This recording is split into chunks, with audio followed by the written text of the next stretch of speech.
राम सेतु में गिलहरी का योगदान। आइए जानते हैं संपूर्ण कहानी।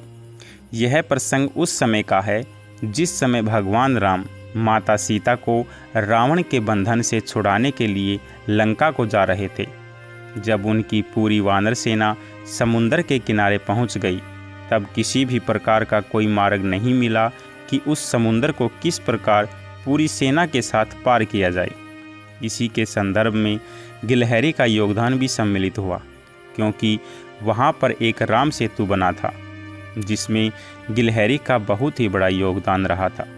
आइए आपको उसकी कथा बताते हैं। यह बात उस समय की है जब भगवान राम माता सीता को बचाने के लिए लंका जाना चाहते थे, परंतु समुंदर की वजह से लंका पर नहीं पहुंच पा रहे थे और उन्हें किसी भी प्रकार का कोई रास्ता नहीं सूझ रहा था।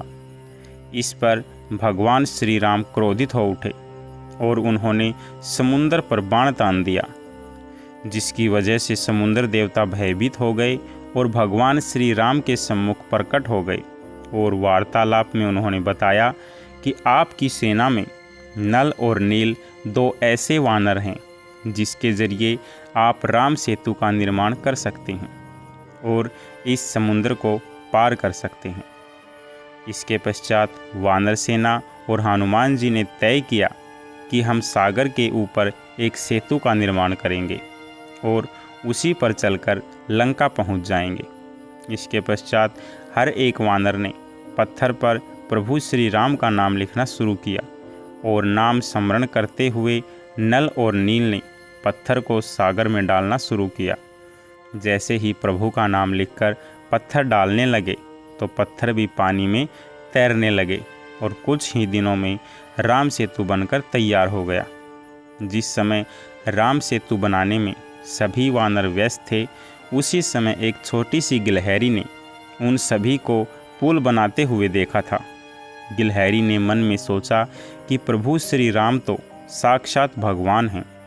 उनके लिए जब यह बंदर राम सेतु बना रहे हैं और भगवान राम की सेवा कर रहे हैं, तो मुझे भी सेवा में अपना योगदान देना चाहिए। यह सोचकर गिलहरी ने मन ही मन प्रभु श्री राम के चरणों में नमस्कार किया और दूसरी तरफ अपनी सेवा शुरू कर दी। समुद्र तट के पास रेत का बहुत बड़ा ढेर था। जिस प्रकार की गिलहरी की क्षमता थी, उसका वह पूरा उपयोग कर रही थी और उपयोग करके श्री राम के कार्य में लग गई। ऐसा देखकर वानरों को बहुत ही ज़्यादा आश्चर्य हुआ। एक वानर ने गिलहरी से कहा, अरे तुम बहुत ही छोटी हो और एक एक कण रेत लाकर समुद्र में डाल रही हो। क्या तुम्हारे ऐसा करने से पुल का निर्माण हो जाएगा? तब गिलहरी ने जवाब दिया कि भैया, मैं भले ही बड़े पत्थर नहीं उठा सकती हूँ, आप लोगों जैसी सेवा तो नहीं कर सकती हूँ, परंतु जितनी श्री राम ने मुझे क्षमता दी है उतनी सेवा तो कर ही सकती हूँ। भले ही यह सेवा छोटी हो, परंतु श्री राम की सेवा तो हो ही रही है, इसलिए आप मुझे यह सेवा करने दीजिए। ऐसा कहने के पश्चात गिलहरी दोबारा से रेत लाकर सागर में डालने की सेवा करने लगी। यह सेवा करते हुए गिलहरी बहुत ही ज़्यादा थक गई थी, परंतु अपनी थकान की उसने परवाह नहीं की और बिना रुके सेवा करती ही रही। वह मन ही मन कह रही थी, आपको क्या पता, जब तक मेरे शरीर में प्राण हैं तब तक मैं प्रभु श्री राम की सेवा करती रहूँगी।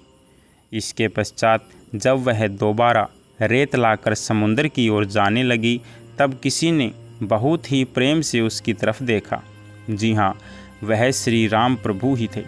जैसे ही श्री राम ने गिलहरी को देखा, उन्होंने गिलहरी को अपने हाथों में उठा लिया।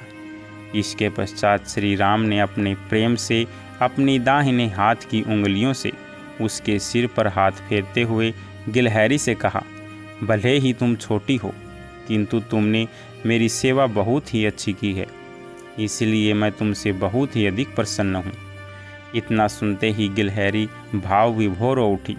उस समय गिलहरी की पीठ पर भगवान की उंगलियों के निशान प्रकट हो गए थे, जिसकी वजह से आज तक गिलहरी की पीठ पर धारियों के निशान दिखाई देते हैं, वह प्रभु श्री राम की उंगलियों के ही निशान हैं।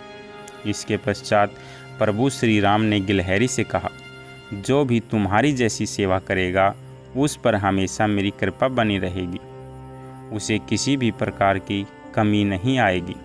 जय श्री राम। मेरे प्यारे दोस्तों, आपको यह छोटी सी कहानी कैसी लगी कृपया करके कमेंट बॉक्स में ज़रूर बताएं। तब तक के लिए आप सभी का बहुत बहुत धन्यवाद।